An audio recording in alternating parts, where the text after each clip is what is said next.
آپ دیکھ رہے ہیں واسودیو شارٹس۔ جی کل رات اسلام آباد سے صحافی ہیں وحید مراد صاحب، 20 سال ہو گئے ہیں ان کو صحافت سے یہ وابستہ ہیں۔ کل رات ان کے گھر سے ان کو نامعلوم افراد کی جانب سے اٹھا لیا گیا، ان کا اغوا کر لیا گیا ہے۔ اس میں ایک چشمدید گواہ بھی ہیں جنہوں نے بتایا کہ یہ سارا واقعہ کیسے ہوا۔ تو آج صبح عدالت میں ان کی ساس جو ہیں وہ پٹیشن دائر کرنے کے لیے پہنچ گئی۔ انہوں نے بتایا کہ میرے داماد اس وقت کہاں ہیں، ان کا پتہ لگایا جائے، کیونکہ کل رات ان کو ان کے گھر سے 2 بجے کے قریب جو ہے وہ اغوا کر لیا گیا ہے، اور وہ اس وقت پتہ نہیں کہاں پر ہیں۔ اس کے علاوہ وہ ایک عربی نیوز چینل ہے جس کے لیے وہ پاکستان میں کام کرتے تھے۔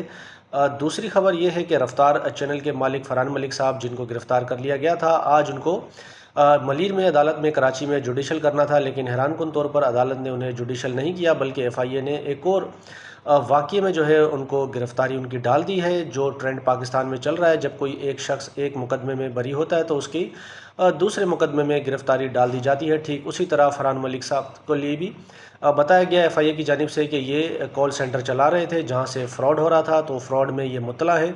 تو جج صاحب نے بھی ان کا مزید 5 روزہ جسمانی ریمانڈ جو ہے وہ منظور کر لیا ہے۔